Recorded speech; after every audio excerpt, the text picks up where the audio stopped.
In the aftermath of World War II, there was another significant conflict, this time in Korea.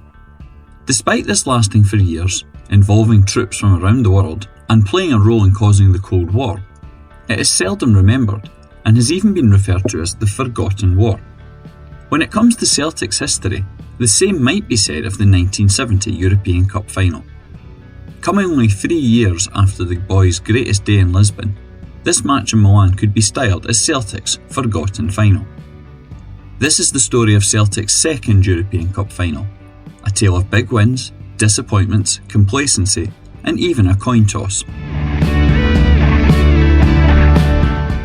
After success in Lisbon in 1967, the boys enjoyed a mixed European record. In the following season, their hopes of defending the title fell at the first hurdle with defeat from Dynamo Kiev. This was the last time that the Lisbon Lions 11 started a game together, and the only time they ever lost. The next season showed improvement as the boys got to the quarter-finals, although this time lost out to AC Milan.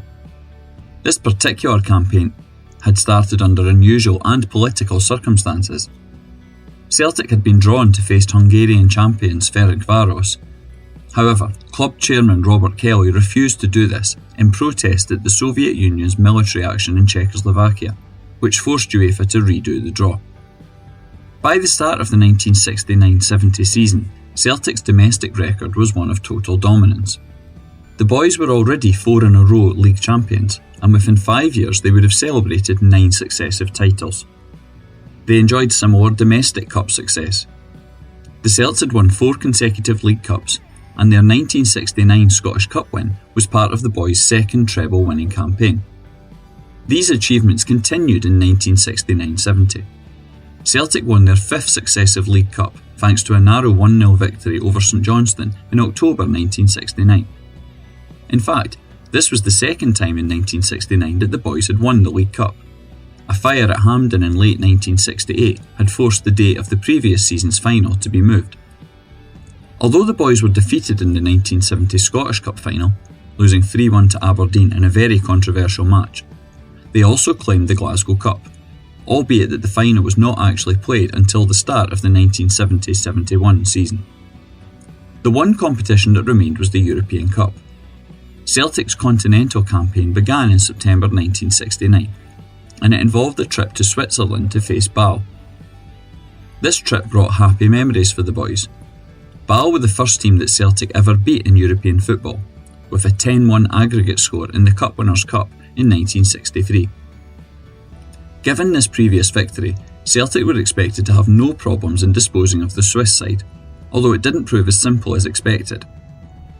The first leg involved a packed stadium in Switzerland, with fans watching Celtic dominate but failed to score.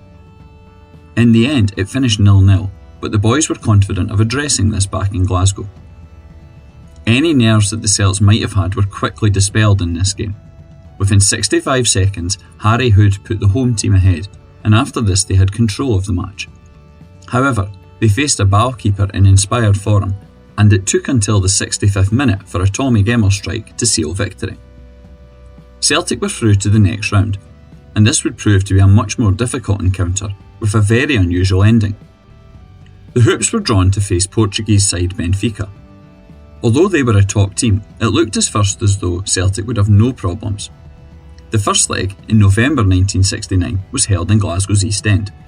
Quite simply, it was an outstanding Celtic performance, a real treat for the fans. The near 75,000 supporters who crammed into Celtic Park cheered within 2 minutes as Tommy Gemmell continued his fine scoring record in Europe. 12 minutes later, Stevie Chalmers doubled the boys' lead, and a huge score looked to be in prospect. Minutes later, John Hughes thought he'd made it 3-0, although the goal was disallowed. Instead, Celtic had to wait until the 70th minute when Harry Hood made it 3 and gave the boys a massive lead to take to Portugal. One newspaper headline summed up Celtic's dominance and alluded to the club's European history by saying, "Benfica were fed to the Lions." 2 weeks later, and Celtic arrived back in Lisbon, scene of their most famous moment. This time, however, they were playing at the Estádio da Luz, Benfica's home venue. With such a strong advantage from the first leg, Celtic expected to ease into the next round. This proved to be a false belief. On 35 minutes, the great Eusebio gave the home team hope, and then a second goal was added just before the interval. With 45 minutes still to play, the Portuguese believed they now had the advantage. However, the second 45 minutes came and went without an equaliser. It seemed Celtic were through, but then 3 minutes of injury time were added, and Benfica scored with the final kick. Extra time was played, but there was no further scoring. In those days, penalties were not used, and so instead the fate of the game came down to a coin toss. Billy McNeil twice correctly chose heads, the first time to be allowed to toss the coin and the second to decide the winner. Celtic then marched on. Despite the club's happiness at reaching the European Cup quarter-finals, the boys were not pleased at how it happened. Celtic protested that football games should not be decided in this manner, and the following year, penalties were introduced to settle tied games. This would later cost the Celts in Europe. The boys' first penalty shootout saw them lose the European Cup semi-final to Inter Milan in 1972. In the 1970 quarter-finals, Celtic were once more drawn at home for the first leg. This time their opponents would be Italian side Fiorentina. The Serie A team desperately hoped to reach what would be their second European Cup final. They offered a huge sum of £1,500 per player to win this tie. The home leg took place on the 4th of March 1970. Pre-match, the Italians' manager boasted that his side were technically better than Celtic. To say the least, this proved to be incorrect. Celtic dominated from the very start, and within 30 minutes, Bertiold, who was the eventual man of the match, gave the Hoops a lead. A Carpenetti own goal at the start of the second half doubled this, before Stevie Chalmers scored in the last minute. Once again, Celtic had a 3-0 first leg advantage. However, after the Benfica experience, Celtic were still wary when they travelled to Italy 2 weeks later. In this fixture, they proved they'd learned their lessons. Despite trailing 1-0 at half-time, Celtic's defence was much more assured in the second half. Although they lost 1-0, the boys were through 3-1 on aggregate. Interestingly, Celtic's victory made them the first British team to beat an Italian side over 2 legs in European senior competition. Jock Stein suggested that this previous lack of victories was down to terrible refereeing, and he'd bemoaned the match official in the Fiorentina game. But no matter, Celtic were in the semis. This match would prove to be a massive tie. Indeed, pre-match newspaper arrogance even assumed that whoever won the semi would be the automatic tournament winners. Celtic were pitched against Leeds United. Inevitably, this was styled as a Battle of Britain. The English media expected England's top side to easily dispose of the Scots. Both fixtures did prove to be titanic battles. This time, Celtic were away in the first leg and so travelled to Elland Road on the 1st of April 1970. The boys were in good spirits. 3 days beforehand, a 0-0 draw at Tynecastle had given them the point they needed to clinch their 5th successive title. Thousands of Celts went south to England, cramming into the away and home ends. Despite English anticipation of victory, the home crowd was stunned when the Celts took the lead after only 40 seconds, with George Conley knocking home the ball. The remainder of the game, almost still the entire 90 minutes, was an epic affair. Both sides pressed and each could easily have scored at different times, but Celtic were clearly the superior team, a fact that was acknowledged afterwards even by the Leeds captain Billy Bremner. And Jimmy Johnston later said he thought this had been his finest European game in the Hoops. The stage was set for a massive second leg, but it wouldn't take place in Glasgow's East End. Celtic had chosen to switch the match to Hampden Park, as it would mean a bigger crowd could attend. In the end, there was 136,505 fans officially at the game, although it is believed thousands more gained entry. This remains the record crowd in a UEFA competition. In a repeat of the first leg, it was the away side that opened the scoring. After 14 minutes, Bremner put Leeds on level terms. Any further goal now from the Englishmen would give them an away goals advantage, so Celtic walked a tightrope. By half-time, the sides could not be separated, but within 2 minutes of the restart, John Hughes made it 1-1 on the night. Hughes had missed the 1967 final and was desperate to play in such a match. His goal put Celtic on the way, and then 4 minutes later, Bobby Murdoch made it 2-1, meaning it was 3-1 to Celtic on aggregate. Despite chances at each end, there was no further scoring. Celtic had won this all-British battle and were on their way to Italy for the European Cup final. In this game, their opponents would be the Dutch side Feyenoord. They had reached the final after beating KR Reykjavik, AC Milan, Voorwaarts Berlin and then Legia Warsaw. Although teams from the Netherlands would go on to enjoy European Cup dominance, this had not yet started. So in a reverse of the 1967 experience, Celtic went into the final as heavy favourites. By the time the big day arrived, on the 6th of May 1970, the Scottish League season was finished. Celtic therefore warmed up with the match with some low-key friendlies, including Stenhousemuir and Fraserburgh in a charity match. Neither of these would be suitable preparation for the challenge which was to come. Celtic, backed by a huge number of fans, made the Italy trip. They hoped, and perhaps even expected, to return to Scotland victorious. But before the match began, there was big problems. Local strikes in Milan meant the game was in serious jeopardy. This didn't just threaten to stop the final, flights and hotels were in chaos too. In the end, a compromise was reached and the fixture went ahead. The game was played in the famous San Siro Stadium. When it began, it quickly became evident that Celtic's hopes of a comfortable 90 minutes were not to be. Feyenoord showed from the very start their willingness to attack and their technical proficiency. Despite this, it was the Celts that took the lead.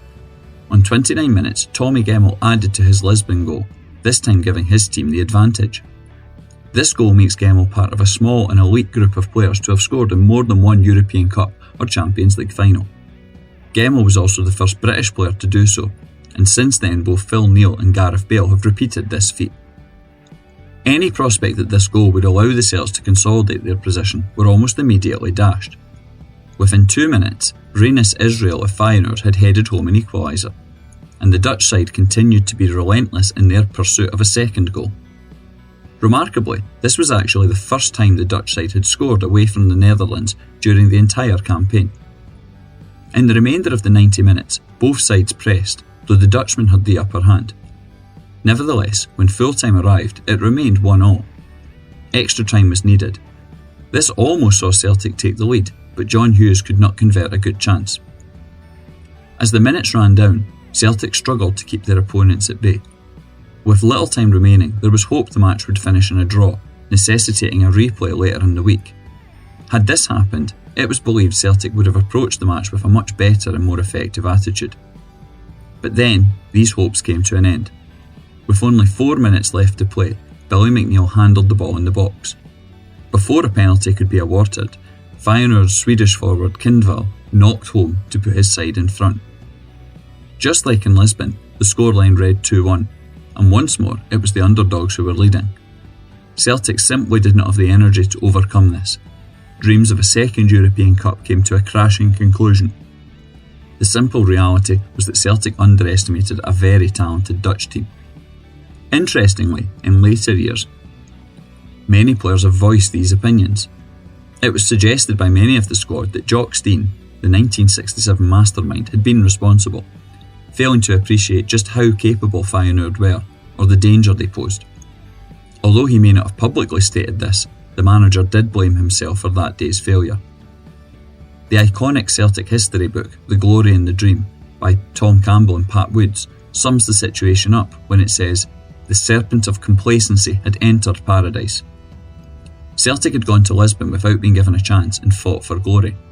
But in Milan, an expectation of victory meant the reverse happened, and Dutch teams went on to win 4 consecutive European Cups. Decades later, there was one significant reason to recall this final. In 1997, Wim Jansen was appointed to be Celtic manager. He was one of Feyenoord's heroes in that 1970 match. The Celtic fans were certainly willing to forget his earlier impact when he led the Boys to the title in 1998, doing so for the first time in a decade and stopping Rangers' pursuit of 10 in a row. After the final, Celtic went on a tour of the USA and Canada, facing notable sides such as Manchester United, Eintracht Frankfurt and Bari. However, nothing could shake the disappointment that remained from the match in Milan. This proved to be the start of the dismantling of this squad and the Lisbon Lions. Within 2 years, 7 of the 1967 11 had moved on. It was time to build a new set of Celtic heroes. The Boys would go on to reach 2 more European Cup semi-finals, losing out to Inter Milan on penalties in 1972, and then in a controversial and violent game against Atletico Madrid in 1974. However, since 1970, Celtic have not reached the European Cup final or Champions League final, although they did get to the 2003 UEFA Cup final. All of this means that Celtic have played 3 European finals in their history. Understandably, Lisbon remains the focus of the club's attention. A look at the Celtic Park statues and names of stands is obvious evidence. The 2003 Seville run is also a fond memory in the minds of fans, and often referred to, especially when celebrating heroes of the time such as Henrik Larsson. However, the 1970 European Cup final generally has none of this. Given that the Boys did not win, and its closeness to 1967, this is perhaps to be expected. However, Celtic are one of a small number of clubs to have reached 2 European Cup or Champions League finals, and it deserves more of a place within Celtic folklore. To have lost was obviously disappointing, but in the fullness of Celtic history, remembering all achievements and events is important. The club song includes the line that "we don't care if we win, lose or draw." Such a sentiment is never more apt than when thinking of Celtic in the 1970 European Cup final. If you want to learn more about Celtic history, follow Hail Hail History on Twitter X or Blue Sky. You can also take part in free Celtic walking tours.